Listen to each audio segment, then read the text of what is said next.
നമോ ഭഗവതേ വാസുദേവായ. ഓം നമോ ഭഗവതേ വാസുദേവായ. വേദവ്യാസൻ തൻ്റെ ആശ്രമത്തിൽ ഒരു മനസ്സുഖമില്ലാതെ കണ്ട് ഇരിക്കുന്നു. തൻ്റേതായിരിക്കുന്ന കൃതികൾ മറ്റൊരാളും വേണ്ട മാതിരി ഉപയോഗിക്കുന്നില്ല. അതിൽ നിന്ന് എന്താണോ താൻ എഴുതി വെച്ചത് അതിനെക്കുറിച്ച് അറിയണം എന്നുള്ള മോഹമില്ലാതെ കണ്ട് മാറ്റിവെച്ചപ്പോൾ അദ്ദേഹത്തിൻ്റെ കൃതിയിൽ വന്നതായിരിക്കുന്ന അപൂർണത അദ്ദേഹത്തിന് ബോധ്യപ്പെട്ടു. താൻ ചെയ്ത പ്രവൃത്തികൾ എന്ത് വേണം, തനിക്ക് മാത്രം സുഖം തന്നാൽ പോരാ, മറ്റുള്ളവർക്ക് കൂടി ഉപകാരപ്രദമാവണം. മറ്റുള്ളവർക്ക് കൂടി ജീവിതത്തിൽ പകർത്താൻ പറ്റിയില്ലെങ്കിൽ അതുകൊണ്ട് എന്ത് ഗുണം? അങ്ങനെ വിഷമിച്ചിരിക്കുമ്പോഴാണ് ശ്രീനാരദ മഹർഷി അവിടെ വന്നു.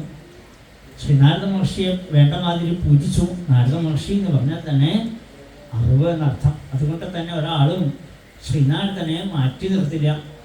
അറിവിനെ വേണ്ടതായിരിക്കുന്ന അറിവിനെ കൊടുക്കുന്ന ആളാണ് ശ്രീനാരദ മഹർഷി. നമ്മളൊക്കെ പലപ്പോഴും നാരദനെ പറയണത് പോലെ അങ്ങനെയാണ്, അയാളൊരു നാരദനാണെന്നൊക്കെ പറഞ്ഞത്. നമ്മൾ ഒരിക്കലും പറയരുതെന്നാണ്. ഭാഗവതത്തിൻ്റെ ഭാരതത്തിൻ്റെ മഹാമുനിയാണ്, മഹാഗുരുനാഥനാണ് ശ്രീനാരദ മഹർഷി. ഒരാളെ തമ്മിൽ തല്ലിക്കുകയല്ല അദ്ദേഹം ചെയ്യണത്. ആരാണോ ഈ സംസാരത്തിൽ സുഖം എന്ന് വിചാരിച്ച് മുങ്ങിക്കിടക്കുന്നത് അവരെ അതിൻ്റെ ദോഷം പറഞ്ഞ് മനസ്സിലാക്കി ഇതല്ല ശരി, ഇതെല്ലാം സത്യം, ആനന്ദം ഇതല്ല, അത് ഭഗവത് പാദഭജനം തന്നെയാണെന്ന് ബോധ്യപ്പെടുത്തുന്ന മഹാമുനിയാണ് ശ്രീനാരദ മഹർഷി. ആ ശ്രീനാരദ മഹർഷി എന്ത് ചെയ്യണു? അവിടെ വന്നു. വേദവ്യാസം വേണ്ട മാതിരി പൂജിച്ചുകൊണ്ട് പറഞ്ഞു, നാരദ മഹർഷിയെ, ഞാൻ എഴുതിയ കൃതികൾക്കൊക്കെ എന്താണ് അതിൻ്റെ കുറവ് എന്നാണ്. അല്ലാണ്ട് താൻ എഴുതിയതെല്ലാം നല്ലത്, വായിക്കുന്നവർക്ക് അറിവില്ല എന്നല്ല അദ്ദേഹം പറഞ്ഞത്. താൻ ചെയ്ത കർമ്മത്തിൽ എന്താണ് പോരായ്മ? ഭാഗവതം നമ്മളോട് പറയാം, എപ്പോഴും നമ്മളെ നമ്മൾ വിലയിരുത്തണം അല്ലേ. എന്താണ് നമ്മുടെ കുറവ്, എന്താണ് എൻ്റെ കൂടുതൽ? എപ്പോഴും നമ്മൾ നമ്മളെ വിലയിരുത്താൻ പോയാൽ നമുക്ക് ദുഃഖം ഉണ്ടാവില്ല എന്നാണ്. നമ്മളെ പറയുന്നതൊക്കെ മറ്റൊരാളാണ്. നമുക്ക് പറയാൻ ഇഷ്ടം ആരോടാ? അയാളല്ലെങ്കിലും ശരിയല്ല എന്ന് പറയാൻ നമുക്ക് മറ്റൊരാളെ കുറിച്ച് പറയാൻ നമുക്ക് നല്ല മിടുക്കുണ്ട്. അവനവനെ കുറിച്ച് ഒന്ന് ചിന്തിച്ച് നോക്കൂ. അപ്പോഴാണ് അറിയാം എനിക്ക് എന്തൊക്കെ കുറവുകളുണ്ട് അല്ലേ, എന്തെല്ലാം ഗുണങ്ങൾ എനിക്കുണ്ട് എന്ന് നമ്മളെ വിലയിരുത്തുന്നതാണ്. ഇതാണ് ഭാഗവതത്തിൻ്റെ ഏറ്റവും നല്ല രസമായിട്ടുള്ള വാക്കുകളാണ് അതൊക്കെ. നമ്മൾ നമ്മളെ സ്വയം അറിയാം. അപ്പോഴാണ് എന്തുകൊണ്ടാണ് ഞാൻ ഇങ്ങനെ ആയത്. നമ്മൾ ഓരോരുത്തരും ചിന്തിച്ച് നോക്കിക്കോളൂ. എന്തുകൊണ്ടാണ് ഞാൻ ഈ ദുഃഖം അനുഭവിക്കാനുള്ള കാരണം? എന്തുകൊണ്ടാണ് ഞാനിപ്പോൾ ഈ സുഖം അനുഭവിക്കുന്നത്? ഓരോന്നിനെക്കുറിച്ചും നമ്മളെ വിലയിരുത്തുമ്പോൾ നമുക്കറിയാം എൻ്റെ പോരായ്മകൾ എന്തൊക്കെയാണ് അല്ലേ. ഭാഗവതം പറയും നല്ലൊരു കണ്ണാടിയാണ് ഭാഗവതം എന്ന് പറയും. കണ്ണാടിയിൽ നോക്കിയിട്ടല്ലേ നമ്മൾ ഇങ്ങോട്ട് വന്നത് അല്ലേ. കണ്ണാടിയുടെ പ്രത്യേകത എന്താണ്? നമുക്ക് എന്തൊക്കെയാണ് കുറവ്, എന്തൊക്കെയാണ് കൂടുതൽ നമുക്ക് കാണിച്ചു തരും അല്ലേ. അപ്പോൾ അതേപോലെ തന്നെയാണ് ഭാഗവതം നല്ലൊരു കണ്ണാടിയാണ്. നമ്മളെ കാണിച്ചു തരിക നമ്മളേതാണ്, നമ്മളെന്താണ്, നമ്മളെങ്ങനെ വന്നതാണ്, എന്താണ് ഇനി നമ്മുടെ ലക്ഷ്യം, എന്തൊക്കെയാണ് നമ്മുടെ പോരായ്മകൾ, ലക്ഷ്യത്തിലേക്ക് എത്താൻ നമുക്ക് എന്താണ് തടസ്സമായിട്ട് നിൽക്കുന്നത്, എല്ലാം ഭാഗവതം നമ്മുടെ മുമ്പിൽ ഇങ്ങനെ കാണിച്ചു തരും. അപ്പോൾ ആ വഴി അങ്ങോട്ട് പോയാൽ മതി, നമുക്ക് ആ ലക്ഷ്യം പരമമായിരിക്കുന്ന ആ ലക്ഷ്യത്തിലേക്ക് നമുക്ക് തിരിച്ചെത്താം. അതുകൊണ്ട് വേദവ്യാസൻ അറിവില്ലാഞ്ഞിട്ടല്ല, ഈശ്വരാവതാരമാണ്. എന്നാൽ കൂടി ആചാര്യവാൻ പുരുഷോ വേദ ഉണ്ട്. എപ്പോഴും നമുക്ക് എന്ത് വേണം? ഒരു ഗുരുനാഥൻ, ഒരു വഴികാട്ടി നമുക്ക് എപ്പോഴും വേണം അല്ലേ. ഇതുപോലെ ഭാഗവതം വായിക്കാൻ നിങ്ങൾ വന്നിരിക്കുന്നുണ്ടെങ്കിൽ, ഇങ്ങനെ സംവിധാനം ഉണ്ടാക്കിയെങ്കിൽ ഇതുപോലെ ഒരു ഗുരുനാഥയൊക്കെ ഉള്ളതുകൊണ്ടാണ്. ഇപ്പോൾ എത്രയോ ആളുകളുമായിട്ടുള്ള ബന്ധങ്ങൾ, ഇതൊക്കെ നമുക്ക് നല്ല ഗുണമാണെന്നർത്ഥം. എപ്പോഴും നമ്മളെ വഴി കാണിക്കാൻ ഒരാൾ വേണം. ഡ്രൈവിംഗ് നമ്മൾ സ്വയം പഠിക്കുമെന്ന് എനിക്ക് കാര്യമില്ല. നമ്മളെന്ത് വേണം? ഒരു ഗുരുനാഥൻ്റെ അടുത്ത് കൊടുത്ത് ദക്ഷിണയൊക്കെ കൊടുത്ത് ഒരു അനുവാദം വാങ്ങിക്കണം അല്ലേ. എന്നാലേ അത് പൂർത്തിയാവുള്ളൂ. പൂജകളൊക്കെ പുസ്തകത്തിൽ നോക്കി പഠിക്കാം, പക്ഷേ അകത്ത് ഉപയോഗിക്കണമെങ്കിൽ എന്ത് വേണം? അതിനൊരു അധികാരം ഉണ്ടാവുക, അത് വേണം. നമുക്ക് ഒരു അധികാരിയായി തീരണം നമ്മൾ ഏതിനും. ഭാഗവതം വായിക്കണമെങ്കിൽ എന്ത് വേണം? വെറുതെ വായിക്കാൻ പാടില്ല എന്നാണ്. ഇതിന് ഉപദേശം വാങ്ങിക്കണം. ആദ്യമൊക്കെ നമുക്ക് ഇതേപോലെ ഇത് വായിക്കാം, കുറേ നാൾ കഴിഞ്ഞാൽ എന്നും അങ്ങനെ പാടില്ല എന്നാണ്. ഒരിക്കലും നമ്മൾ എന്ത് വേണം? നല്ലൊരു ആചാര്യനിൽ നിന്ന് നമ്മൾ ഉപദേശം വാങ്ങിക്കണം. ഉപദേശം ഉണ്ടെങ്കിലേ ഭാഗവതം നമുക്ക് പൂർണ്ണമായിട്ട് നമുക്ക് മനസ്സിലാക്കി വരുള്ളൂ. എന്തിനും ഒരു ആചാര്യൻ, ഒരു ഗുരുനാഥൻ നമ്മുടെ ജീവിതത്തിൽ വേണം. നമുക്കൊരു വഴികാട്ടിയായിട്ട് നേർവഴി കാണിക്കാൻ. ഇവിടെയും ശ്രീനാരദ മഹർഷി വന്നിട്ട് പറഞ്ഞു, അങ്ങേപോലെ എഴുതാൻ പറ്റിയത് ആരാ ഉള്ളത് ഈ ലോകത്തിൽ? വേറൊരാൾക്കും ഇതേപോലെ എഴുതാൻ പറ്റുമോ? നമുക്കിതിലെ ഒരു വരി പോലും നമുക്ക് എഴുതാൻ സാധിക്കില്ല. അത്രയും അങ്ങയുടെ കൃതികളെല്ലാം ഒന്നിനൊന്ന് മെച്ചാണ്. എന്താ മഹാഭാരതത്തിൻ്റെ വലിപ്പം, എന്താ മറ്റു പുരാണങ്ങളെ കുറിച്ച് എഴുതിയിരിക്കുന്നത്? ഒന്നിൽ പറഞ്ഞതുപോലെയാണ് മറ്റൊന്ന്. എന്തെല്ലാം അറിവിനെ അദ്ദേഹം കുത്തി നിറച്ചു വെച്ചിരിക്കുന്നു. ഇത്രയൊക്കെ ഉണ്ടായിട്ടും എന്തേ അതിലൊക്കെ വന്ന ഒരു പോരായ്മ കാണുകയാണെങ്കിൽ സ്വതേ നമ്മളൊക്കെ എന്ത് ചെയ്യണു? കാമ്യ കർമ്മങ്ങളുടെ പിന്നാലെ പോവുക. കാമ്യകർമ്മം എന്ന് പറഞ്ഞാൽ എന്താ? എനിക്ക് ഇന്ന മോഹങ്ങളുണ്ട് അല്ലേ? ഇവിടെ വന്നപ്പോൾ ഇവിടെ ഒരാളോട് ചോദിച്ചു, എൻ്റെ ഈ മോഹങ്ങളൊക്കെ സാധിക്കാൻ എന്തേ വേണ്ടതെന്ന് വെച്ചാൽ, ഇവിടെയല്ല അപ്പുറത്തുള്ളൊരു മഹാവിഷ്ണുവിൻ്റെ അമ്പലമില്ലേ, അവിടെ പൊക്കുള്ളൂ, അവിടെ കുടിമരമൊക്കെ ഉള്ള അമ്പലമാണ്, അതുകൊണ്ട് അങ്ങോട്ട് പൊക്കുള്ളൂ എന്ന് പറയും. അവിടെ ചെല്ലുമ്പോൾ ഒരാൾ പറഞ്ഞു, ഇതല്ലായിരുന്നു ഭേദം, ഗുരുവായൂർക്ക് പോയിരുന്നില്ലേ എന്ന് വെച്ചാൽ അങ്ങോട്ട് പോകും. അത് ഇതൊക്കെ ഒന്ന് തന്നെയാണെന്നുള്ള ബോധം നമുക്കില്ലല്ലോ. അപ്പോൾ സ്വതേ തന്നെ നമ്മൾ എന്ത് ചെയ്യണു? ഓരോ കർമ്മങ്ങൾക്ക് വേണ്ടി ഓരോരുത്തരുടെ പിന്നാലെ പോവുക. വിഘ്നം തീരണമെന്ന് തോന്നിക്കഴിഞ്ഞാൽ നേരെ ഗണപതിയുടെ അടുത്തേക്ക് പോകും. അത് കഴിഞ്ഞാലോ വേഗം ദാമ്പത്യം നേരെ ആവണമെങ്കിൽ ശിവന്റെ അടുത്തേക്ക് പോവായി. വേഗം എന്തെങ്കിലും നേടണമെങ്കിൽ മറ്റൊരാളുടെ അടുത്തേക്ക് പോയി. കല്യാണം നടക്കണമെങ്കിൽ പാർവതി അന്വേഷിച്ച് പോകണം. പിന്നെ ഗ്രഹങ്ങൾ ശരിയല്ല എന്ന് കണ്ടാൽ എന്ത് ചെയ്യണം? നവഗ്രഹങ്ങളുടെ പിന്നാലെ പോകണം. ഇങ്ങനെയല്ലേ നമ്മൾ ശനിയുടെ പിന്നാലെ, വ്യാഴത്തിൻ്റെ പിന്നാലെയും ഒക്കെ നമ്മളിങ്ങനെ കർമ്മങ്ങളുടെ പിന്നാലെ പോവാം. എന്തിനാ ഈ കർമ്മങ്ങളൊക്കെ? എൻ്റെ ആഗ്രഹങ്ങൾ സാധിക്കാൻ വേണ്ടിയിട്ടാണ്. ഇന്നത്തെ ആഗ്രഹങ്ങൾ വല്ലതും നടക്കുന്നുണ്ടോ? നടക്കണമില്ല. നമ്മുടെ ഈ ഓട്ടം മാത്രമാണ്. അങ്ങനെയുള്ള നമുക്ക് എന്തുണ്ടാവും? ഒന്നുകൂടി കർമ്മത്തിന് പ്രാധാന്യം കൊടുത്തുകൊണ്ട് അദ്ദേഹം ധാരാളം ഗ്രന്ഥങ്ങൾ എഴുതി. ദേവീഭാഗവതം വായിച്ചാലും ശിവപുരാണമൊക്കെ വായിച്ചാലും നമുക്ക് കാണുന്നതെല്ലാം ഈ കർമ്മത്തിന് പ്രാധാന്യം കൊടുത്തുകൊണ്ടാണ്. അപ്പോൾ ജ്ഞാനത്തിനേക്കാൾ കൂടുതൽ കർമ്മത്തിന് പ്രാധാന്യം കൊടുത്തപ്പോൾ നമ്മളൊക്കെ എങ്ങനെയുള്ളവരായി? അങ്ങനെ പറഞ്ഞിട്ടുണ്ടല്ലോ വേദവ്യാസൻ, ആ പുരാണത്തിൽ അങ്ങനെ പറഞ്ഞിട്ടുണ്ടോ? അതുകൊണ്ട് ഇവിടുത്തെ നദി കാണില്ല, നേരെ ഗംഗയിലേക്ക് പോവാം. അവിടെ പോയി കുളിച്ചാൽ എന്തോ കിട്ടുന്നതാണ്. അവിടെ ഉള്ളവർ വിചാരിക്കണം അവിടെയല്ല നല്ലത്, നമ്മുടെ കേരളത്തിലുള്ള പെരിയാറിലോ ഭാരതപ്പുഴയിലോ വന്നാൽ നല്ലതാണെന്ന് വിചാരിച്ച് അവിടെ നിന്ന് ഇങ്ങോട്ട് ഓടുന്നു. ഇങ്ങനെ അങ്ങോട്ടും ഇങ്ങോട്ടും ഓടി നമ്മുടെ ജീവിതം നയിക്കുക. ഏതുപോലെയാണെന്നറിയോ? ഒരു പശുവിനെ പോലെയെന്ന് പറയും. പശു ഇവിടെ നക്കലേക്ക് നോക്കുമ്പോൾ അവിടെ പുല്ലുണ്ടെന്ന് തോന്നും. അതെന്ത് ചെയ്യും? നീന്തി കിടന്ന് അപ്പുറത്ത് വരും. അവിടെ ചെന്ന് അത് അല്പം തിന്നിട്ടും തിരിഞ്ഞ് നോക്കുമ്പോഴാണ് ഇവിടെയാണ് പുല്ലെന്ന് തോന്നുന്നത്. വേഗം അവിടെ നിന്ന് ഇങ്ങോട്ട് വരും. ഇങ്ങനെ അങ്ങോട്ടും ഇങ്ങോട്ടും പോയി അതിൻ്റെ വിശപ്പൊട്ട് മാറുകയില്ല, നടപ്പ് മാത്രം. നമ്മൾ വേറെ പുല്ലിട്ട് കൊടുക്കുന്നുണ്ടേ. ഇതാണ് നമ്മുടെയൊക്കെ അവസ്ഥ. നമ്മളിങ്ങനെ കർമ്മങ്ങളുടെ പിന്നാലെ, ആ കർമ്മം ഈ കർമ്മം, പൂജകൾ, ഹോമങ്ങൾ, ഇപ്പോൾ ആ പൊങ്കാല വരികയായി, ഇങ്ങനെ എന്തിൻ്റെയൊക്കെയോ പിന്നാലെ നമ്മളിങ്ങനെ ഓടി നടക്കുമ്പോൾ അങ്ങനെ തള്ളി വിടുകയല്ല ആളുകൾക്ക് വേണ്ടത്. പിന്നെ എന്ത് വേണം? ഭ്രമിക്കുന്ന ബുദ്ധിക്ക് ഒരു തള്ളല്ല വേണ്ടത്. അവർക്ക് ശരിയായിരിക്കുന്ന ജ്ഞാനത്തിനെ കൊടുക്കണം. എന്തേ കൊടുക്കേണ്ടത്? ഇതം ഹി വിശ്വം ഭഗവാനിവേതരോ യതോ ജഗൽസ്ഥാന നിരോധ്യ സംഭവ തദ്ധി സ്വയം വേദ ഭവാം തഥാപി വൈ പ്രാദേശമാത്രം ഭവത പ്രദർശിതം. സർവം ബ്രഹ്മമയം എന്ന വസ്തുസ്ഥിതിയെ ഇവിടെ എല്ലായിടത്തും ഈശ്വരൻ അറിഞ്ഞിരിക്കുന്നു. അതുകൊണ്ട് എവിടെ പോയിട്ടാണെങ്കിലും ഭഗവാനെ വിളിക്കാം. എല്ലായിടത്തും ഉണ്ട് ഈശ്വരൻ. ഗുരുവായൂരാണോ ഭഗവാൻ ഇരിക്കുന്നത്? അല്ല, നമ്മുടെ മുമ്പിലുണ്ട് അല്ലേ, നമ്മുടെ കൂടെ ഉണ്ട് എപ്പോഴും. അത് മനസ്സിലാക്കി തീർക്കുക. അതുകൊണ്ട് ആ ഭഗവാനെ ഭജിക്കുന്നിടത്തോളം വലിയ മറ്റൊന്നും തപസ്സായിക്കോട്ടെ, അധ്യയനങ്ങളായിക്കോട്ടെ, യാഗമായിക്കോട്ടെ, സ്വാധ്യായമായിക്കോട്ടെ, മറ്റൊന്നും ഈശ്വര ഭജനത്തിൻ്റെ അത്രയും വലിയ ഭക്തി നേടാൻ പാകത്തിന് ജനങ്ങളെ പ്രാപ്തമാക്കി മാറ്റണം. ഭക്തി എന്ന് പറഞ്ഞാൽ എന്താണ്? രണ്ടില്ലാത്തൊരവസ്ഥ. ഞാനും ഈശ്വരൻ എന്നല്ല, ഞാൻ തന്നെ ഈശ്വരനായി തീരുന്ന ഒരവസ്ഥ. ആ ഒരു ഭാവത്തിലേക്ക് ഉയർത്തുന്ന ഒരു ഗ്രന്ഥം, അദ്വൈത ജ്ഞാനത്തിനെ പ്രകാശിപ്പിക്കുന്ന ശ്രീമദ് ഭാഗവതം അങ്ങ് എഴുതൂ എന്ന് പറഞ്ഞു. അപ്പോൾ എല്ലായിടത്തും എല്ലാ പുരാണങ്ങളെടുത്താലും അതിലെല്ലാം ഈശ്വര മഹിമയെ വളരെ ചുരുക്കമായിട്ട് പറഞ്ഞു. അതിനേക്കാൾ കൂടുതൽ പൂജകൾ, ഹോമങ്ങൾ, യാഗങ്ങൾ ഇതൊക്കെ ചെയ്തോളൂ, അത് ചെയ്തോളൂ. ദേവീഭാഗവതത്തിലൊക്കെ കാണാം ഇതേപോലെ.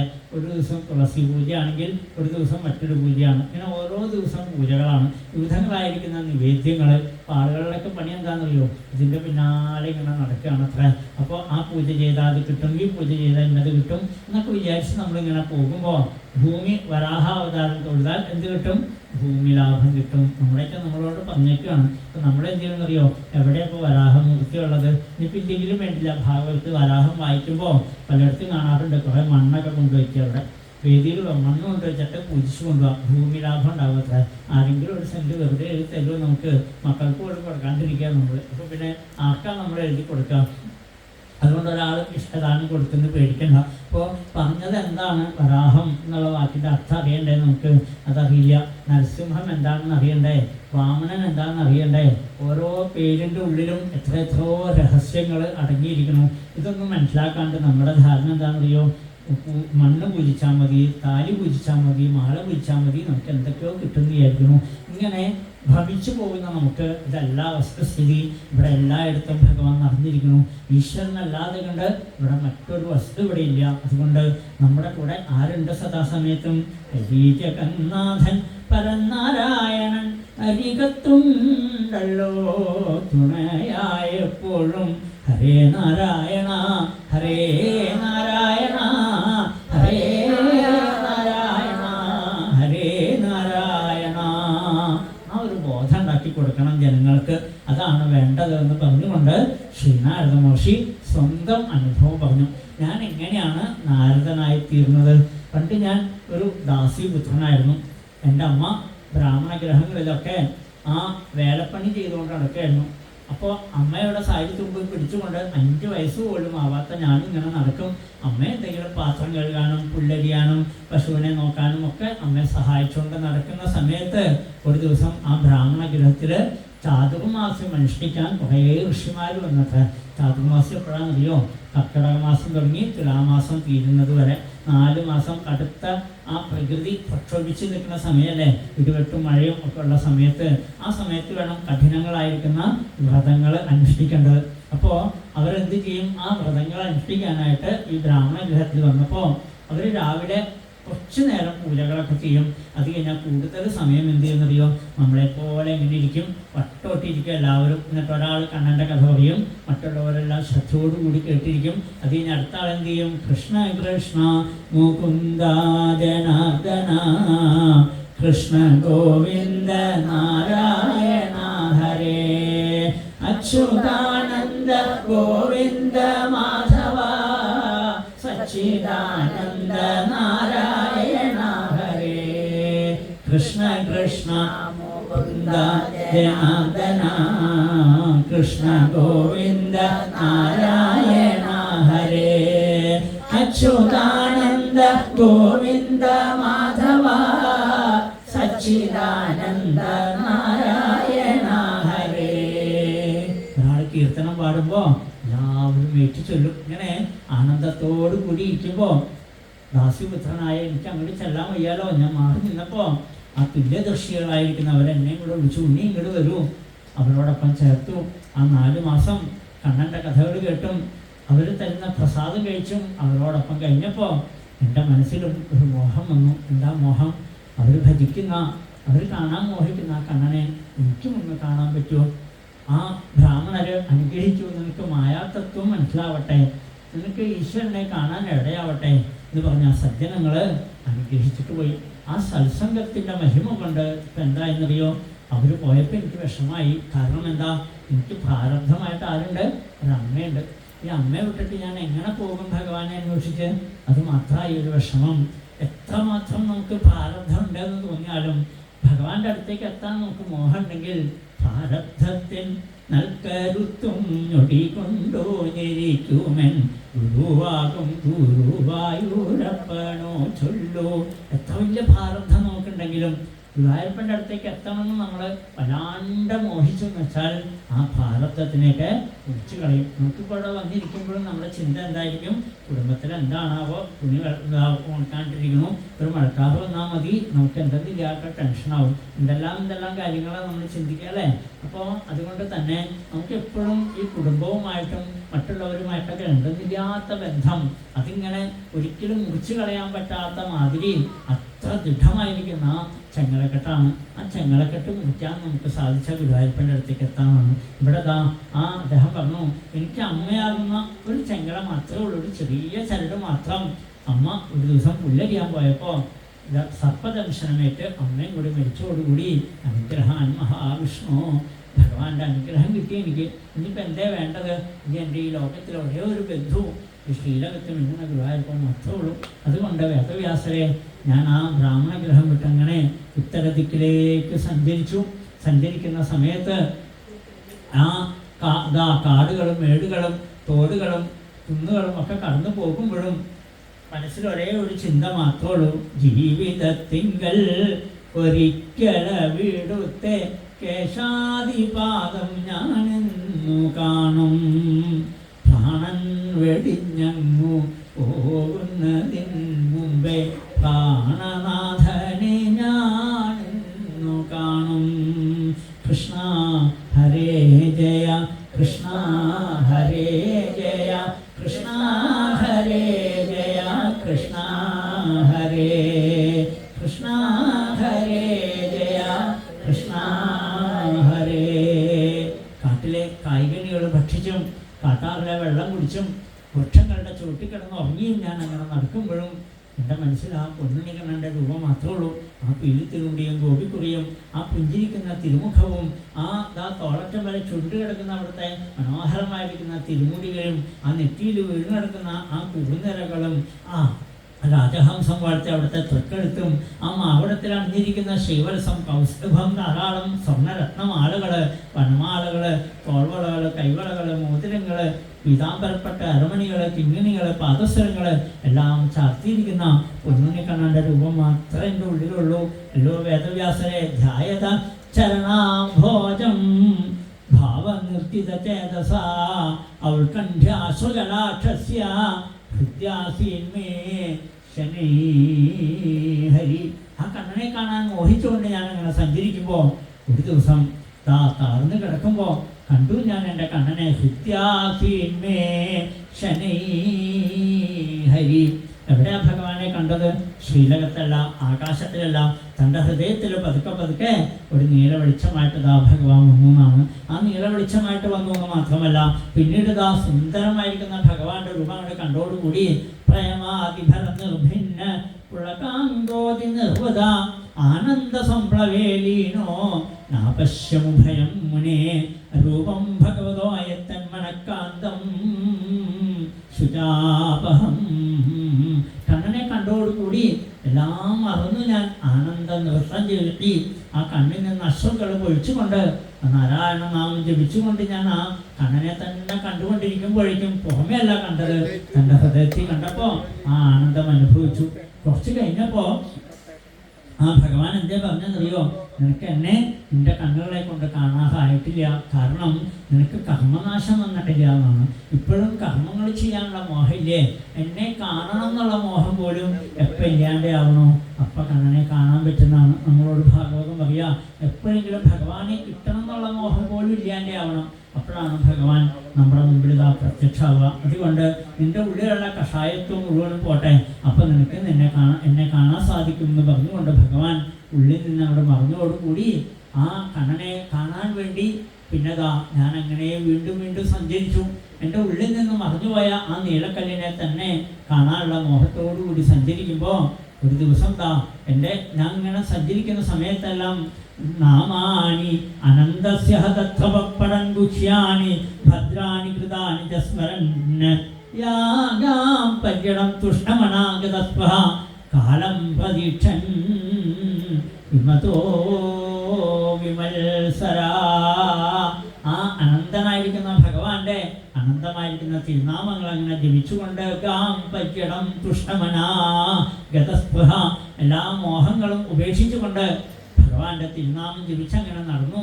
വേദവ്യാസരെ ഞാൻ ലോകം മുഴുവനും നാമം ജപിച്ച് നടന്ന് ഒരു ദിവസം എൻ്റെ ഈ പാഞ്ചഭൗതികമായിരിക്കുന്ന ഈ ശരീരം വീണുപോയി. പിന്നീട് അശരീരിയായിട്ട് കുറച്ചു കാലം ഞാൻ സഞ്ചരിച്ചു. പിന്നീട് ഭഗവാൻ തന്നതാണ് എനിക്കിതാ ഈ ദിവ്യമായിരിക്കുന്ന രൂപം.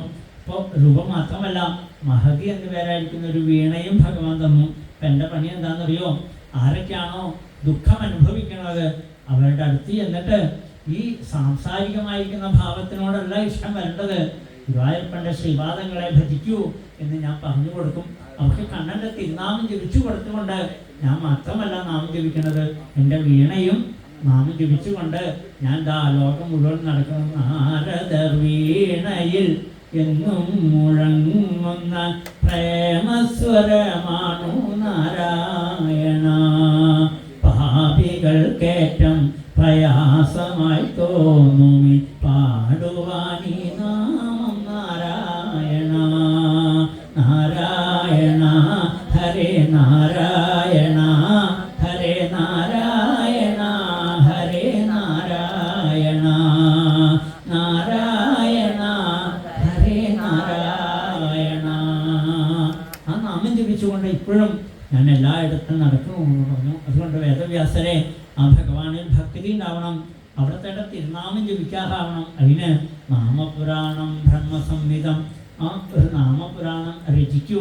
മറ്റുള്ള പുരാണങ്ങളിലൊക്കെ കർമ്മത്തിന് പ്രാധാന്യം കൊടുത്തെങ്കിൽ ഭാഗവതത്തിൽ ഒരു കർമ്മവും വേണ്ട, ഒരു പൂജയും വേണ്ട, ഒന്നും വേണ്ട. പഴയ സജ്ജനങ്ങളൊക്കെ അങ്ങനെയായിരുന്നു. വേണമെങ്കിൽ ഒരു വിളക്ക് വെച്ചിട്ട് വെച്ചോളാൻ പറയും, വേറെ ഒന്നും സമ്മതിക്കില്ല. കാരണം ഭാഗവതമാകുന്ന സൂര്യൻ മുമ്പിൽ ഉദിച്ച് നിൽക്കണു, അതിനേക്കാൾ വലിയാത്ത ഒരു കിടാവിളക്കായിട്ട് സൂര്യൻ പ്രകാശിച്ച് നിൽക്കണു. പിന്നെ ഈ മിന്നാമിനിങ്ങിന് എന്ത് വിഷയമെന്നാണ്, എന്ത് പ്രകാശമുള്ളതെന്നാണ്. അതുകൊണ്ട് പാലിയലിയെ പോലുള്ള മഹാത്മാക്കളൊക്കെ പറയും, വിളക്കും വേണ്ട, വിഗ്രഹവും വേണ്ട, രുക്മിണി കല്യാണം വേണ്ട, ഒന്നും വേണ്ട എന്ന് പറയും. ഇങ്ങനെ ഇരുന്നാൽ മാത്രം മതി. ഭാഗവതം പറയാം, അത് കേൾക്കുക. മനസ്സുകൊണ്ടാണ് നമ്മൾ എവിടെ എത്തേണ്ടത്? ഭഗവാന്റെ അടുത്തേക്ക് എത്തേണ്ടത് അല്ലേ? അപ്പോൾ ഇന്ന് അതിന് പകരം ഇന്ന് നമ്മുടെ സപ്താഹ രംഗങ്ങളെല്ലാം പൂജകളും തുള്ളലും ചാട്ടവും ബഹളവും എഴുന്നള്ളിപ്പും എന്തൊക്കെ കോലാഹലങ്ങളാണെന്നറിയോ. അതോടുകൂടി നമ്മൾ അതിലൊക്കെ ഭ്രമിച്ചു പോകണം. ഇതാണ് ഭാഗവതം എന്ന് വിചാരിക്കുന്നു. അപ്പം എന്തായെന്നറിയോ, ഭാഗവതം കേൾക്കാൻ ആരുമില്ല. വൈകുന്നേരം ആകുമ്പോൾ കൃഷ്ണാവതാരത്തിന് എത്തിയാൽ പോരെ. കൃഷ്ണാവതാരം ഇപ്പോൾ എവിടെ ഉണ്ടായാലും കുഴപ്പമില്ല. അപ്പോൾ അതിൽ കേട്ടാൽ മതി. രുക്മിണി സ്വയംവരം എവിടെ നിന്ന് ആ താലം എഴുന്നേൽക്കണമെന്ന് വെച്ചാൽ അവിടത്തേക്ക് എത്തിയാൽ മതി, ഇങ്ങോട്ട് വരണ്ടല്ലോ എന്നാണ്. അപ്പം അതേപോലെ ആയിട്ട് മാറി നമ്മളൊക്കെ അകന്നകന്ന് പോണു. അതല്ല നമുക്ക് വേണ്ടത്, ഭഗവാനോട് അടുത്തടുത്ത് വരാൻ ഭാഗവതം കേൾക്കുക മാത്രമേ വേണ്ടൂ, മറ്റൊന്നും വേണ്ട. പല സ്ഥലങ്ങളിലും ഇപ്പോൾ കുറേ സ്ഥലങ്ങളിലൊക്കെ അങ്ങനെ മാറി തുടങ്ങിയിട്ടുണ്ട്. യാതൊരു ചടങ്ങുകളുമില്ല, പറ നടക്കില്ല, പുഷ്പവും കാര്യമൊന്നും കൊണ്ടുവരില്ല. അത് ഇങ്ങനെ ഇരുന്ന് ശ്രദ്ധയോടുകൂടി ഭാഗവതം മുമ്പിൽ വെച്ച് കഴിഞ്ഞാൽ കേൾക്കുക മാത്രം. എന്ത് രസമാണെന്നറിയാം അങ്ങനെയുള്ള അടുത്തൊക്കെ പറയാൻ. നമുക്ക് മറ്റൊന്നും ആലോചിക്കണ്ട, ഭാഗവതം ഇങ്ങനെ ഇരുന്ന് പറഞ്ഞാലേ മതി. അങ്ങനെ ആയിത്തീരണം നമ്മുടെ മനസ്സ്. അപ്പോൾ ഇപ്പം നമുക്ക് പ്രവേശയ്ക്ക് എന്തെങ്കിലുമൊക്കെ വേണം, കാരണം ഇതിനോടൊന്ന് ചേർത്ത് വരണ്ടേ നമ്മുടെ മനസ്സ്. കുറച്ച് നാൾ കഴിഞ്ഞാൽ പതുക്കെ ഭാഗവതം നമ്മുടെ ഉള്ളിലേക്ക് കുറച്ച് കയറി തുടങ്ങിയാൽ ആനന്ദം അങ്ങനെ വന്നു തുടങ്ങിയാൽ പിന്നെ മറ്റൊന്നും വേണ്ട. കാരണം എനിക്കിങ്ങനെ നിന്നെക്കുറിച്ച് കേട്ടാലേ മതി. കേൾക്കുക മാത്രമല്ല, ആ തിരുനാമ സങ്കീർത്തനം അതെങ്ങനെ നാവിൽ വന്നുകൊണ്ടേയിരിക്കണം അല്ലേ? എന്തും പറയുവാൻ ഒന്നുന്ന നാവേനി പാടൂ നാരായണ നാരായണ തവ നാമത്തിൽ നിന്നിടും ഞങ്ങളെ കാക്കാൻ മടിച്ചിടല്ലേ. നാരായണ ഹരേ നാരായണ ഹരേ നാരായണ ഹരേ നാരായണ. ഇടയ്ക്കിടയ്ക്ക് എന്തിനാ നിങ്ങൾ നാമം ജപിക്കണമെന്നറിയോ? നമ്മളൊക്കെ ഇന്ന് ഒന്നിച്ച് വരാൻ വേണ്ടിയിട്ടാണ് അല്ലേ? ഒന്നിച്ച് നാമം ജപിക്കണം. നമുക്ക് നാവിൻ്റെ അകപ്പ് മാറാന്ന് പറയില്ലേ? എഴുതാനൊക്കെ സമയത്ത് എന്ത് വേണം? ആദ്യമൊക്കെ എഴുതുമ്പോൾ നമുക്ക് അക്ഷരമൊന്നും ശരിയായില്ല എന്ന് വരും. എഴുതി എന്ത് വേണം? ആ പേന പിടിക്കാനുള്ള അറപ്പില്ലാണ്ടാകുന്നത്, അതിന് അറപ്പില്ലാതെ ഉണ്ടാകുന്നു. ഇതേപോലെ തന്നെയാണ് നാമം ജപിച്ച് നാവിനുള്ള അറപ്പില്ലാതെ ഉണ്ടാകുന്നു. അപ്പോൾ നാമം നമ്മൾ അറിയാണ്ട് തന്നെ നമ്മുടെ നാവിൽ വരും അല്ലേ? അത്ര എളുപ്പത്തിലുള്ള ആ സാധനം വരില്ല. മറ്റുള്ളതൊക്കെ കുശുമ്പും മുന്നായ്മയൊക്കെ പറയാൻ നാവ് പൊങ്ങണത് പോലെ നാമം ജപിക്കാൻ നാവ് വരില്ല കേട്ടോ. നാവിന് അത്രയും ബുദ്ധിമുട്ടുണ്ട് അത് ജപിക്കാൻ. അതിനെ നന്നായിട്ട് പരിശീലിപ്പിച്ചെടുക്കണം അല്ലേ? ആനക്കാരൻ കവളുകൊണ്ട് കാണിച്ചാൽ പോലെ ആന പതുക്കെ കാല് മടക്കണു, ശാന്തിക്കാരൻ മുകളിൽ കയറണു, സമയത്ത് കോല ഇറക്കുമ്പോൾ താത്തുന്നു ഒക്കെ ചെയ്യുന്നത് എന്തുകൊണ്ടാണ്? കോലൊന്ന് കുത്തിയാൽ മതി. ഇപ്പം എത്രമാത്രം അവനെ പരിശീലിപ്പിച്ചാണ് അവൻ ആ കോലത്തിലെത്തിയത്. കാരണം ആനയ്ക്ക് ഒരിക്കലും നമ്മളുമായിട്ട് യോജിക്കാൻ പറ്റിയ ജീവിയല്ല, അത് കാട്ടുജീവിയല്ലേ. അപ്പോൾ അതിനെ നമ്മുടെ ഇടയിൽ കൊണ്ടുവരുന്നത് പോലെയാണ് നമ്മുടെ നാവും. ഇങ്ങോട്ട് വിളിച്ചാൽ അങ്ങോട്ട് പോണ നാവാണ്, പറഞ്ഞാൽ അനുസരിക്കേയില്ല. അങ്ങനെയുള്ള നാവിനെ ഇതേപോലെ നാമജപത്തിലേക്ക് ആക്കിയെടുക്കണമെങ്കിൽ അത്ര എളുപ്പമൊന്നല്ല. നിരന്തരമായിരിക്കുന്ന പരിശ്രമം കൊണ്ട് മാത്രമേ നമ്മൾ അറിയാണ്ടെങ്കിലും നാരായണാന്ന് വരുള്ളൂ. വേറെ ബാക്കിയൊക്കെ നമുക്ക് വന്നു വരും. അപ്പം അതുകൊണ്ട് ആ നാവിനെ വേണ്ട മാതിരിയാക്കി തീർക്കണം. എല്ലാവരും നാമം ജപിക്കാറാവണം. അതിനുവേണ്ടി ഭക്ത്യാചാര്യനായിരിക്കുന്ന ആ ഭക്തിസൂത്രം എന്ന അതിമനോഹരമായിരിക്കുന്ന ഗ്രന്ഥം എഴുതിയിട്ടുള്ള ശ്രീനാരദ മഹർഷി വേദവ്യാസന് വേണ്ടതായിരിക്കുന്ന ഒരു ഉൾക്കാഴ്ച അദ്ദേഹത്തിന് ഇല്ലാഞ്ഞിട്ടല്ല, എന്നാലും ഒരു വഴി അങ്ങനെ കാണിച്ചു കൊടുത്തുകൊണ്ട് തൻ്റെ വീണയും വീട്ടിക്കൊണ്ട് നാരദ മഹർഷി അവിടുന്ന് യാത്രയായി. വേദവ്യാസൻ എന്ത് ചെയ്യുമെന്നറിയോ? തൻ്റെ ശമ്യാഭ്യാസം എന്ന് പേരായിരിക്കുന്ന ആശ്രമത്തിൽ ഇരുന്നു കൊണ്ട് സമാധിയിലായെന്നാണ്. സമാധി എന്ന് പറഞ്ഞാൽ എന്താ? സമമായിരിക്കുന്ന അധി. തൻ്റെ മനസ്സ് സത്യദൃഷ്ടി എന്നാണ് അതിന് പേര് പറയുക. അല്ലാണ്ട് സമാധി എന്നൊക്കെ പറഞ്ഞാൽ നമുക്ക് ഇന്ന് സംശയമാണ്. കാരണം അതൊക്കെ കോലാഹലങ്ങളാണ്. അതിൻ്റെ അർത്ഥങ്ങളൊന്നും അറിയില്ലാത്തത് കൊണ്ടേ നമ്മുടെ ആൾക്കാർ തന്നെ ധാരാളം പ്രശ്നങ്ങൾ ഉണ്ടാക്കുമ്പോൾ സത്യദൃഷ്ടിക്കാണ് എന്ത് പേര് പറയാം? സമാധി എന്ന് പറയാം. അത് മരിച്ചല്ല സമാധി എന്ന് പറഞ്ഞാൽ, അത് കുഴിച്ചിട്ടിട്ടല്ല അതിന് സമാധി എന്നല്ല പറയാം, അത് കുഴിച്ചിട്ടു തന്നെയാണ്. അപ്പോൾ സമാധി എന്ന് പറഞ്ഞാൽ എന്താണെന്ന് വെച്ചാൽ നമ്മൾ ഇങ്ങനെ ഇരിക്കുമ്പോൾ തന്നെ നമ്മുടെ മനസ്സ് രണ്ടില്ലാത്തൊരവസ്ഥയിലേക്കായിത്തീരുക, ഭഗവാനുമായിട്ട് നന്നായിട്ട് ചേർന്നിരിക്കുന്ന ഒരവസ്ഥയ്ക്കാണ് സമാധി എന്ന് പറയുക, അല്ലേ? നമ്മളൊക്കെ കണ്ണടച്ചിരിക്കുമ്പോൾ നമ്മൾ വിചാരിക്കും നമ്മൾ ഇങ്ങനെ കണ്ണടച്ചിരിക്കുമ്പോൾ നമ്മൾ ഭഗവാന്റെ അടുത്ത് എത്തിയെന്ന് വിചാരിക്കും. അങ്ങനെയൊന്നും എത്താൻ പറ്റില്ല കേട്ടോ. എളുപ്പത്തിലൊന്നും ഓടി എത്താൻ പറ്റിയ ആളല്ല ഭഗവാൻ. നമ്മൾ വിചാരിക്കുന്നത് പോലെ എളുപ്പമല്ല. അപ്പോൾ എത്രയോ കാലം പരിശീലനം ഉണ്ടെങ്കിലാണ് നമുക്ക് അല്പമെങ്കിലും ആ വെളിച്ചം ഒന്ന് നമ്മുടെ ഉള്ളിൽ വന്നു എന്ന് നമുക്ക് തോന്നാമെന്നാണ്. അപ്പോൾ അത്രയും ആ ഭഗവാൻ ആ അരികത്തുണ്ടെങ്കിലും ചാരത്തുണ്ടെങ്കിലും നമുക്കെപ്പോഴും കയ്യെത്തി പിടിക്കാവുന്ന ദൂരത്തിലല്ല, അത്രയും ദൂരത്താണ്. എത്രമാത്രം നമ്മുടെ മനസ്സ് ഏകാഗ്രമായി വരണ്ടോ, ആ ഏകാഗ്രമായി വരുമ്പോൾ മാത്രം കിട്ടുന്ന സാധനമാണ് ഭഗവാൻ എന്ന് പറഞ്ഞാൽ. അല്ലാണ്ട് എളുപ്പത്തിൽ നമ്മൾ വിചാരിക്കും ഒരു പുഷ്പാഞ്ജലി കഴിച്ചാൽ, ഒരു പായസം കഴിച്ചാൽ, ഗണപതി ഹോമം കഴിച്ചാൽ, ഒരുപാട് കഴിച്ചാൽ വേഗം എൻ്റെ കൂടെ വരും എന്ന് വിചാരിച്ചാൽ അത് മണ്ടത്തരാണ്. ഇന്നൊന്നും കിട്ടില്ല. അതിനെ കിട്ടണമെങ്കിൽ എന്ത് വേണമെന്നറിയോ? മനസ്സത്രയും അതേപോലെ ആയിത്തീരണം. നീ ലളിതാസഹസ്രനാമം പഠിക്കുന്നവർക്ക് അറിയാം, മൈത്രിയാദി വാസനാലഭ്യ മഹാഫലേ സാക്ഷിണി ഒരു മന്ത്രമാണ്. മൈത്രിയാദി വാസനാലഭ്യ, അല്ലേ? സഹസ്രനാമമൊക്കെ നമ്മൾ പഠിച്ചു, അതിൻ്റെ അർത്ഥം നമുക്കറിയില്ല. അപ്പോൾ അർത്ഥം മനസ്സിലാക്കുമ്പോഴാണ് മൈത്രി ഉണ്ടാവണം. എല്ലാവരോടും മിത്രത്തിനെ പോലെ, എല്ലാവരോടും ആ മൈത്രി ഭാവം നമുക്കുണ്ടാവണം. സൂര്യനെ പോലെ എല്ലാവർക്കും വെളിച്ചം പരത്തുന്നത് പോലെ നമ്മുടെ മനസ്സ് എല്ലാവരെയും സ്നേഹിക്കാറാണ്. അയാളിത്തിരി ഉയർന്ന ആൾ, ഇയാളിത്തിരി താഴ്ന്ന ആൾ, ഈ ചിന്തകളൊക്കെ മാറിയിട്ട് എല്ലാം ഒന്നായിട്ട് നമുക്ക് കാണാനുള്ള മൈത്രി ഭാവം ഉണ്ടാവണം. കാരുണ്യം ഉണ്ടാവണം. എന്ത് വന്നാലും തിദിക്ഷ, എല്ലാത്തിനെയും സഹിക്കാനും പൊറുക്കാനും നമുക്ക് സാധിക്കണം. ഈ ഗുണങ്ങളൊക്കെ ഉണ്ടെങ്കിലേ ആരെ കിട്ടുള്ളൂ? ഭഗവതിയെ കിട്ടുള്ളൂ, അല്ലേ? കൊടുങ്ങല്ലൂരമേ ചോറ്റാനിക്കരമൊക്കെ കിട്ടണമെങ്കിൽ ഈ ഭാവങ്ങളൊക്കെ ഉണ്ടാവണം. അതല്ലാതെ കണ്ട് ഗുരുതി പുഷ്പാഞ്ജലി കഴിച്ചാലോ ഒരുപാട് കഴിച്ചാലോ ഒന്നും കടുംപായസമൊക്കെ കഴിച്ചാൽ നമുക്ക് കഴിക്കാമെന്നല്ലാതെ കണ്ട് ആളെ കിട്ടില്ല എന്നാണ്. അതുകൊണ്ട് അത് കിട്ടണമെങ്കിൽ ഈ ഗുണങ്ങളൊക്കെ നമുക്ക് ഭാഗവതം പ്രാവശ്യമായിട്ട് നമുക്ക് പറയാം. ഇങ്ങനെയുള്ള ഗുണങ്ങളൊക്കെ നമുക്ക് ഉണ്ടാവണം. അപ്പോൾ ഈശ്വരങ്കിലേക്ക് എത്തുക എന്ന് പറഞ്ഞാൽ അത്ര എളുപ്പമല്ല. ഇവിടെ പറഞ്ഞു ആ സത്യദൃഷ്ടി, ശുദ്ധമായിരിക്കുന്ന ജ്ഞാനം എന്നാണ് അതിന് പേര് പറയാം. ആ ഈശ്വരനെ കുറിച്ചുള്ള ജ്ഞാനം പൂർണ്ണമായി അദ്ദേഹം തൻ്റെ ഹൃദയത്തിലേ കണ്ടു, ഭഗവാനെ കണ്ടു. ഈ കണ്ണനെ കണ്ടു എന്ന് മാത്രമല്ല, ഭഗവാൻ വിരിച്ചിരിക്കുന്ന വലയാകുന്ന മായയെ കണ്ടു. ആ മായയിൽ കുടുങ്ങിക്കിടക്കുന്ന കോടാനുകോടി ജീവരാശികളെ കണ്ടു. ഇപ്പോൾ ഒരു മുക്കുവൻ വല വീശുന്ന നമ്മൾ കാണാറില്ലേ? വല വീശി കഴിഞ്ഞാൽ ആ വലയിൽ കിടക്കുന്ന മത്സ്യത്തിനെ, ഞണ്ടിനെയൊക്കെ നമ്മൾ കാണാറില്ലേ?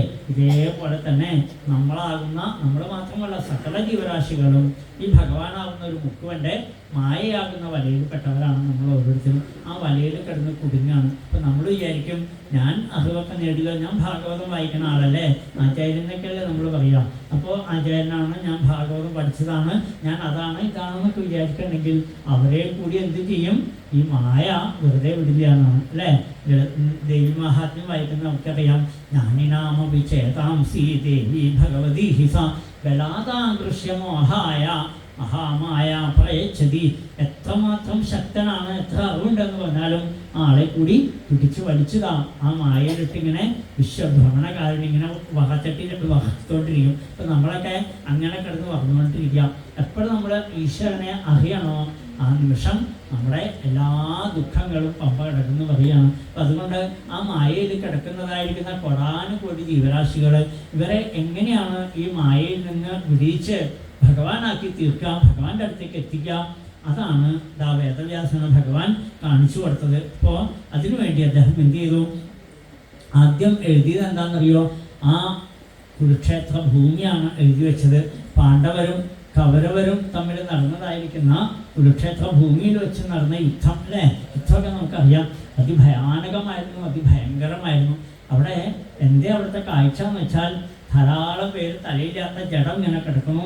അത് മനുഷ്യർ മാത്രമല്ല, മൃഗങ്ങളും ഒട്ടകങ്ങൾ, ആനകൾ, കുതിരകൾ, കഴുതകൾ എല്ലാം കിടക്കുന്നുണ്ട്. അതേപോലെ തന്നെ ശരീരമൊക്കെ മുറിഞ്ഞ് രക്തം ഒഴിച്ച് കിടക്കുന്ന ആളുകൾ പെടഞ്ഞുകൊണ്ടിരിക്കുന്നു. കൈകാലുകളൊക്കെ പോയവർ, കണ്ണ് പോയവർ, ഇങ്ങനെയൊക്കെ കിടന്ന് പിടയ്ക്കുന്നു. ആ അമ്മമാരുടെ, വിധവകളുടെ, കുട്ടികളിലേക്ക് നുള്ളുളികൾ, എവിടെ നോക്കിയാലും മാംസത്തിൻ്റെയും രക്തത്തിൻ്റെയും രൂക്ഷമായിരിക്കുന്ന ആ ഗന്ധം. ആ കഴുകന്മാരും കുറുനരിമാരും ഒക്കെ അതൊക്കെ കടിച്ചു വലിച്ചും കൊത്തി വലിച്ചുകൊണ്ടും അവരുടെ ശബ്ദങ്ങൾ ഇങ്ങനെ അതിഭയാനകമായിരിക്കുന്ന കുരുക്ഷേത്ര ഭൂമിയിൽ ഒരാൾ മരിക്കാൻ കണക്കാക്കി കിടക്കുന്നു. ആരാന്നറിയോ? ദുര്യോധനൻ എന്ന് പേര്. ആരായിരുന്നു ദുര്യോധനൻ? ശ്രീമാൻ എന്നൊക്കെയാണ് ഭാഗവതം പറയണത്. ഇത്രയും ശ്രീമാനായിട്ട് ആളുണ്ടായിട്ടില്ല. പക്ഷേ എന്ത് പറ്റി? കിരീടം വെച്ച് രാജാവായിട്ടിരിക്കുന്ന സമയത്ത് ഒരിക്കൽ പോലും കണ്ണൻ എത്രയോ പ്രാവശ്യം കയറി ചെന്നു കൃഷ്ണ എന്ന് വിളിച്ചൊന്നും നമസ്കരിച്ചില്ല എന്നാണ്. നമ്മളിപ്പോൾ ഇങ്ങനെ ഇരിക്കണില്ലേ കണ്ണൻ്റെ മുമ്പിൽ, അതുപോലും ഇരുന്നില്ല എന്നാണ് അത്ര അദ്ദേഹം. അത്രമാത്രം ഭഗവാനെ അവഹേളിച്ചു. ഈ കിരീടം എന്നും ഉള്ളവനാണെന്ന് വിചാരിച്ചു. അത്ര എന്നും ഞാൻ രാജാവായിരിക്കും. കൃഷ്ണൻ വെറും യാദവനല്ലേ, ഞാൻ ആരാണ്? ക്ഷത്രിയനാണ്. ഈ ഒരു ഭാവത്തോടു കൂടി കണ്ണനെ കണ്ടു എന്നാണ്. അതിൻ്റെ ഭാവം എന്തായെന്നറിയോ? ഇപ്പൊ കിരീടമൊക്കെ പോയി തൊട പൊടിഞ്ഞ് മരണശൈലിയിൽ കിടക്കണം അത്ര. അതെവിടെയാണ് കിടക്കണത്? കുക്കന്മാരും കുറുനീരുമാരും ഒക്കെ കുത്തിവലിക്കുന്ന മാംസത്തിൻ്റെയും രക്തത്തിൻ്റെയും നടക്കുന്ന നല്ല ബെഡിൽ കിടന്ന ആളാണ്. നല്ല കിരീടം വെച്ച് ജീവിച്ച ആളാണ്. എന്നിട്ടും ആജ്ഞാപിച്ചാൽ മതി, ഒന്ന് മുഖം കാണിച്ചാൽ മതി, എല്ലാവരും കിട്ടകട വരയ്ക്കും. അത്രയും കലിയുടെ അംശാവതാരമായിരിക്കുന്ന ദുര്യോധനൻ, രജോഗുണ പ്രധാനനായിരിക്കുന്ന ആ ദുര്യോധനൻ അത്രയും ചെയ്തു. ഈശ്വര നിന്ദ ചെയ്തുകൊണ്ട് അദ്ദേഹത്തിൻ്റെ ജീവിതം മുഴുവനും കഴിച്ചു. അവർക്ക് അവസാനം വരുമ്പോൾ എന്തായിരിക്കും അവസ്ഥ അത് നമുക്ക് കാണിച്ചു തരികയാണ് അല്ലേ. എന്ത് ഭംഗിയായിട്ടാണ് ഭാഗവതം നമുക്ക് കാണിച്ചു തരാമെന്നറിയോ? എവിടെയോ നടന്ന ഒരു യുദ്ധത്തിൻ്റെ കഥയല്ല, ഇത് നമ്മുടെ ജീവിതത്തിലാണ്. ജീവിതത്തിൽ ഒരിക്കലെങ്കിലും ഭഗവാനെ നമിച്ചില്ലെങ്കിൽ, നാമം ജപിച്ചില്ലെങ്കിൽ, ഭഗവാനെ സ്മരിച്ചില്ലെങ്കിൽ നമുക്കുണ്ടാകാൻ പോകുന്ന അവസ്ഥ എന്തായിരിക്കുന്നു? ഭാഗവതം ആദ്യമേ നമുക്ക് വേദവ്യാസം കാണിച്ചു തരിക. അങ്ങനെയുള്ളവർക്ക് ഇതാണ് ഗതി. എല്ലാവരാലും ഉപേക്ഷിക്കപ്പെട്ട്, എല്ലാവരാലും വെറുക്കപ്പെട്ട് എവിടെയോ പോയി കിടന്ന് മരിക്കേണ്ടി വരുന്നു. നമ്മുടെ ഭാര്യയെ കാണില്ല, ഭർത്താവിനെ കാണില്ല, മക്കളെ കാണില്ല, നമ്മൾ കാണില്ല. ഇതൊക്കെ അങ്ങനെ ദുരിതം അനുഭവിച്ച് മരിക്കേണ്ട ഒരു ഗതികേട് അതൊരിക്കലും ആർക്കും വരാൻ പാടില്ല. അതുകൊണ്ട് ഏറ്റവും നല്ല ദുര്യോധനം എന്നാണ്. ഏറ്റവും നല്ല ധനം കിട്ടിയിട്ട് അതിനെ ദുര്യോഗം ചെയ്തു. നമുക്ക് കിട്ടിയ ഏറ്റവും നല്ല ധനം എന്താണെന്നറിയോ? ഈ മനുഷ്യജന്മമാണ്. ജന്തുഗുണം നരജന്മ ദുർലഭമതി എന്ന് ആചാര്യസ്വാമികൾ പറഞ്ഞു. എത്രയോ ജന്മങ്ങൾ ദേവി ഭാഗവതം പറയും 84 ലക്ഷം ജീവരാശികളായിട്ട് ജനിച്ച് മരിച്ച് അവസാനം ഏവം ദുർലഭ്യ വസ്തു, വളരെ ദുർലഭമായിട്ടാണ് ഒരു മനുഷ്യജന്മം കിട്ടുക. ഈ മനുഷ്യജന്മം കിട്ടിയിട്ട് എന്തുണ്ടാവുന്നു? അഹങ്കരിച്ച് നമ്മുടെ ജീവിതം നയിക്കുമ്പോൾ അതാണ് നമുക്കുണ്ടാവുന്ന അന്ത്യകാലം വരുമ്പോൾ ഭഗവാനെ മറന്ന് ജീവിക്കുന്നവർക്കെല്ലാം അന്ത്യകാലത്തിൽ അത്രമാത്രം ദുഃഖം അനുഭവിച്ചല്ലാതെ കൊണ്ട് ഇവിടെ നിന്ന് പോകാൻ പറ്റില്ല എന്നാണ്. അതുകൊണ്ടാണ് ഒരു നിമിഷം പോലും നമുക്ക് കളയാനില്ല. ഇനി കിട്ടുന്ന സമയം, ഇനി എത്ര നിമിഷം നമുക്ക് ജീവിതം ഉണ്ടെന്ന് അറിയില്ല. ഉള്ള നിമിഷം നമ്മൾ എന്താക്കി തീർക്കണം? നല്ലതാക്കി മാറ്റണം. അങ്ങനെ ഒരവസ്ഥ നമുക്ക് വരരുത്. അന്ത്യകാലം എല്ലാവരാലും ഉപേക്ഷിക്കപ്പെട്ട് പോകരുത്. വാർദ്ധക്യം വന്നെത്തി, വ്യാധിയും വന്നെത്തി, ചിത്തത്തിലക്കലുമേറിയല്ലോ. ആകുല ചിന്തകൾ ആ കൂട്ടമായെത്തിയിട്ടു വ്യാകുലമാക്കുന്നു മാനസത്തെ. നാവു കുഴയാതെ നാമം ജപിക്കുവാൻ അമ്മേ അനുഗ്രഹമേകിടണേ. നാവു കുഴയാതെ നാമം ജപിക്കുവാൻ അമ്മേ അനുഗ്രഹമേകിടണേ. അമ്മേ നാരായണ, ദേവി നാരായണ, ലക്ഷ്മി നാരായണ, ഭദ്രേ ജയ. ഇതൊക്കെ അങ്ങനെ ആയില്ലേ? വയസ്സായി തുടങ്ങി, കണ്ണ് കാണാണ്ടേ, ചെവിട് കേൾക്കാണ്ടേ, ഇരിക്കാൻ വയ്യ, നിൽക്കാൻ വയ്യ, കിടക്കാൻ വയ്യ. ഈ ഒരവസ്ഥയിൽ ഇനി എന്ത് വേണം? ആകുല ചിന്തകൾ കൂട്ടമായെത്തിട്ടു വ്യാകുലമാക്കുന്നു മാനസത്തെ. നാവു കുഴയാതെ നാമം ജപിക്കുവാൻ അമ്മേ അനുഗ്രഹമേകിടണേ.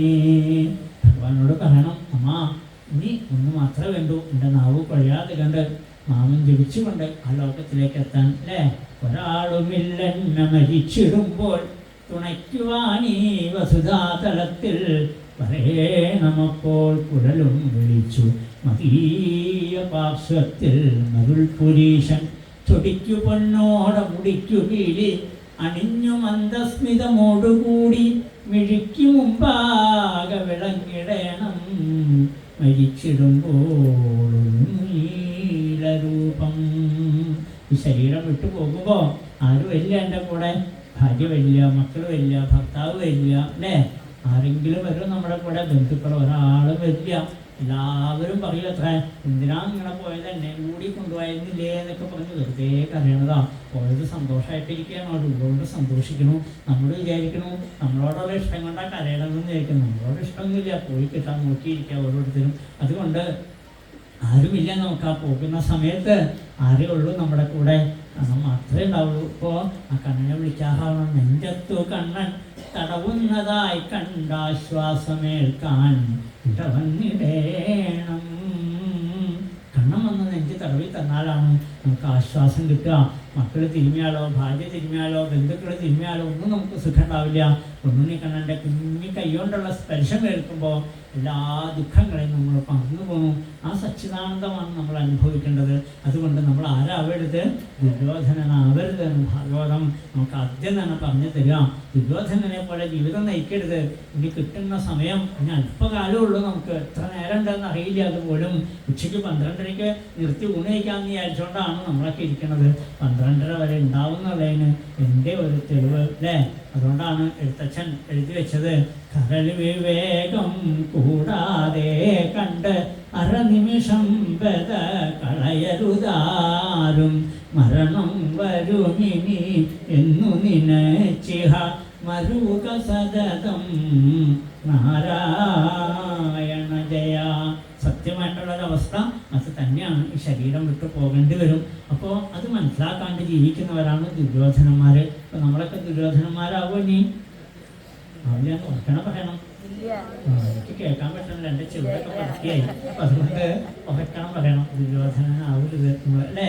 നമ്മൾ നന്നായിട്ട് വരും. ധർമ്മപുത്രരെ പോലെ ആയി തീരാറാവണം അല്ലേ? അർജുനനെ പോലെ ആവണം, ഉദ്ധവനെ പോലെ ആവണം, പാഞ്ചാലിയെ പോലെ ആവണം. ഭാഗവതം പറയാം. അതിന് മറ്റൊന്നും നമുക്ക് ആവശ്യമില്ല. 10 പൈസ ചെലവില്ല.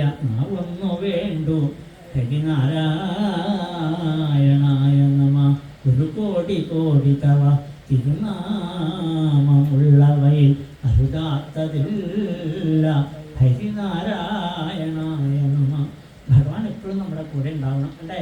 അത് നമുക്ക് അനുഭവിക്കാറാവണം. ഇങ്ങനെ കാറ്റ് വീശുമ്പോൾ നമ്മളെങ്ങനെയാണോ ആ കാറ്റ് നമ്മൾ അനുഭവിക്കുന്നത്, അതേപോലെ ഭഗവാൻ എൻ്റെ കൂടെ ഉണ്ടെന്ന് നമുക്ക് അനുഭവം വരണമെങ്കിൽ അതിന് 10 പൈസയുടെ ചെലവില്ല.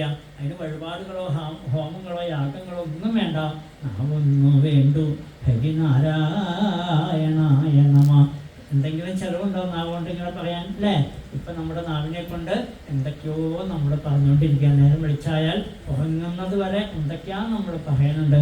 അതിൻ്റെ ഇടയിൽ എപ്പോഴെങ്കിലുമൊക്കെ കൃഷ്ണ ഹരേ നാരായണ മാധവ മഹാദേവ എപ്പോഴെങ്കിലും ആ തിരുനാമങ്ങളിൽ ഏതെങ്കിലും ഒന്ന് സ്വപ്നത്തിൽ താനറിയാതെയെങ്കിലും മറ്റൊരുത്തർക്കു വേണ്ടി എന്നാകിലും ഏതെങ്കിലും തരത്തിൽ ആ നാമജപം നമ്മുടെ നാവിൻ തുമ്പത്ത് വന്നാലേ മതി.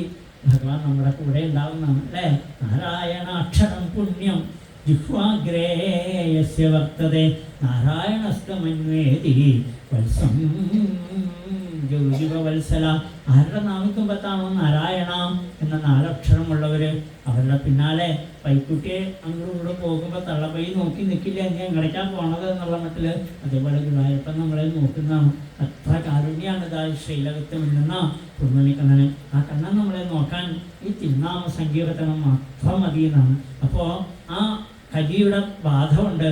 അല്ലെങ്കിൽ അദ്ദേഹത്തിൻ്റെ മനസ്സ് പോലെ തന്നെ മരിക്കാൻ കിടക്കുമ്പോൾ നല്ല വാർത്ത കേട്ടോണ്ടല്ല അദ്ദേഹം മരിച്ചത്. കൂടെ ഒരാളുണ്ട്, അശ്വത്ഥാമാവെന്നാണ് പേര്. അപ്പോൾ അശ്വത്ഥാമാവിൻ്റെ പ്രത്യേകത എന്താണ്?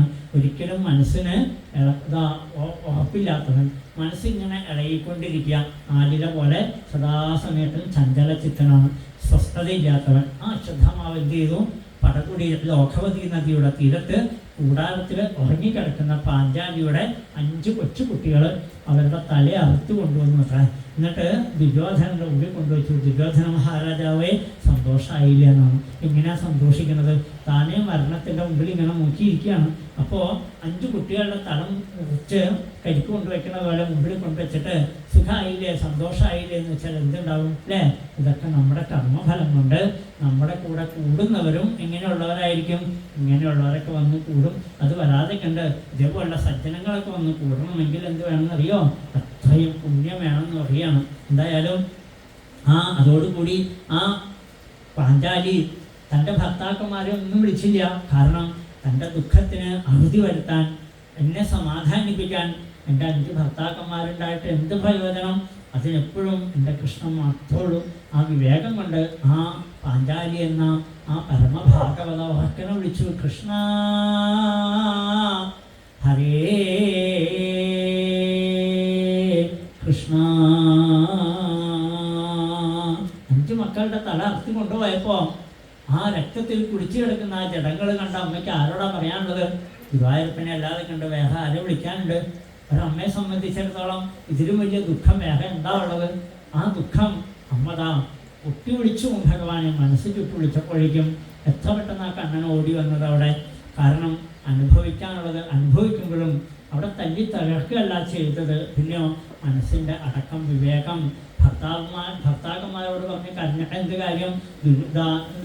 ധർമ്മപുത്രരുണ്ട്, അർജുനനുണ്ട്, ഭീമനുണ്ട്, നകുല സഹദേവന്മാരുണ്ട്, നമുക്ക് ഒരെണ്ണേ ഉള്ളൂ. ഇത് 5 എണ്ണം ഉണ്ടായിട്ടും എന്ത് പ്രയോജനം?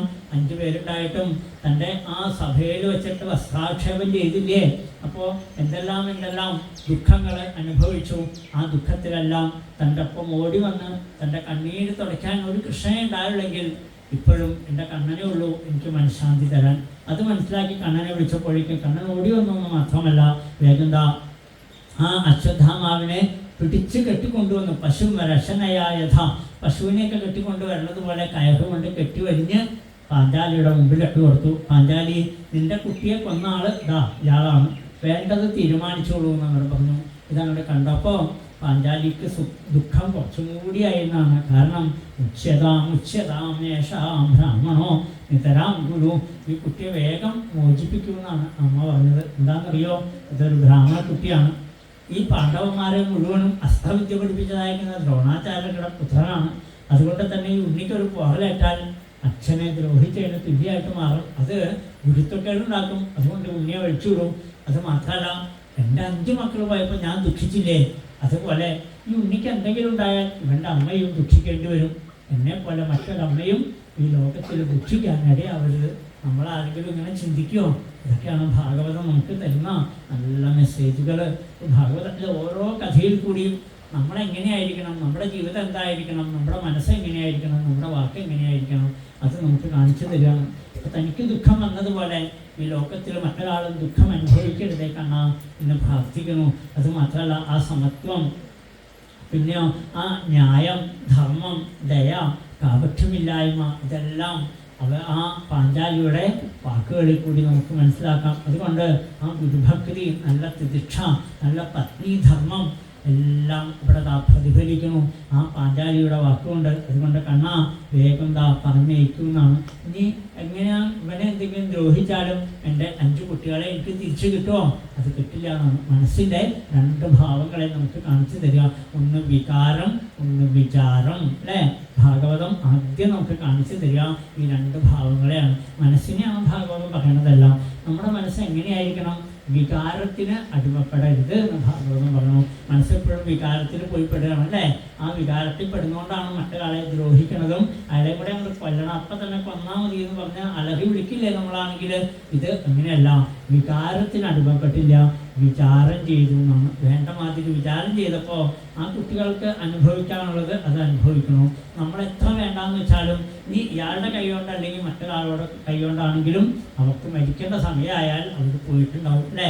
നമ്മൾ എങ്ങനെയൊക്കെ വേണ്ടാന്ന് വിചാരിച്ചാലും നമുക്ക് എന്താണോ വരാനുള്ളത് അതൊരിക്കലും വഴിയിൽ തങ്ങളെ നമ്മൾ പറയാറുണ്ടല്ലോ, അത് നമ്മളെ തേടി വരും. പക്ഷേ അപ്പോഴൊക്കെ ഇതെല്ലാം സംഭവിക്കാനുള്ളതാണ്. ഇന്ന് ഞങ്ങളൊക്കെ ഇവിടെ വന്നിരിക്കണം, നമ്മളൊക്കെ ഈ തേവരുടെ മുറ്റത്ത് ഈ 12:30 മണി വരെ നമ്മളിവിടെ ഇരിക്കണമെങ്കിൽ ഇത് ഇന്ന് ഇരിക്കുക എന്നുള്ളത് ഇന്നത്തെ നിയമമാണ്.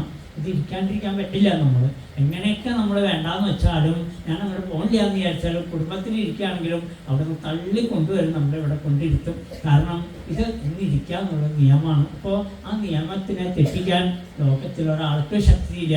അത് കാലസ്വരൂപനായിരിക്കുന്ന ഈശ്വരൻ്റെ നിശ്ചയമാണ്. നമ്മളൊക്കെ ഇവിടെ വന്നിരിക്കണം, ഭാഗവതം ഇന്ന ആൾക്കാർ കേൾക്കണം, ഇന്ന ആൾക്കാർ സുഖമായിട്ടിരുന്ന് ഉറങ്ങണം, ഇതെല്ലാം പറഞ്ഞിട്ടുണ്ട്, ഇന്നതൊക്കെ പറയണം, എല്ലാം ഭഗവാൻ തീരുമാനിച്ചിട്ടുണ്ട്. അതിൽ നിന്ന് ഒരു കയ്യിലിറങ്ങിയെങ്കിൽ കൂടി അകത്തിരിക്കുന്ന ആളാ തീരുമാനിക്കുക എന്ത് വേണം ഇവിടെ നടക്കണം, അല്ലേ? എന്ത് പറയണം, ഞാൻ ഇന്നതൊക്കെ പറയണമെന്ന് വിചാരിച്ച് വന്നു എന്ന് പറഞ്ഞിട്ട് ഇതൊന്നും പറയാൻ സാധിച്ചോളണമെന്നില്ല. കാരണം അതൊന്നും ആവില്ല അവിടെ ഇരിക്കുന്ന ആൾ പറയിപ്പിക്കാം. അവിടെ നിന്ന് എന്താണോ തീരുമാനിക്കുന്നത് അതേ പറയാൻ പറ്റുള്ളൂ. അല്ലാണ്ട് ഞാൻ ഇന്ന മാതിരിയൊക്കെ ഞാൻ അവിടെ പോയിട്ട് പറയാൻ തീരുമാനിച്ചിട്ടുണ്ട് എന്ന് പറഞ്ഞു വന്നാൽ അതൊന്നും നമ്മളെ കൊണ്ട് പറയിക്കില്ല. അവിടെ നിന്ന് എന്ത് പറയണോ ഇന്നത് പറഞ്ഞാൽ മതി എന്ന് പറഞ്ഞാൽ അതേ പറയാൻ പറ്റുള്ളൂ. അതിനപ്പുറത്തേക്ക് ഒരു വരി കൂടുതൽ നമുക്ക് പറയാൻ പറ്റില്ല. ആ ചിന്ത നമുക്ക് ഉണ്ടായാൽ മതി. എന്നെ കൊണ്ട് ചെയ്യിക്കുന്നതെല്ലാം ഭഗവാൻ അറിഞ്ഞാൽ മതി. അതാണ് വിവേകം. ഭഗവാൻ അർജുനനെ നോക്കി അർജുനൻ എന്ത് ചെയ്തെന്നറിയോ? വേഗം എന്താ ആ അദ്ദേഹത്തിനെ അരൂപണ അവിടുന്ന് ഞങ്ങളെ വിരൂപിയാക്കി അവിടുന്ന് പറഞ്ഞയച്ചു എന്നാണ്. ചൂടാരത്നമൊക്കെ പറിച്ചെടുത്ത് അവിടുന്ന് വിരൂപനാക്കി അശ്വത്ഥാമാവിനെ പറഞ്ഞയച്ചു.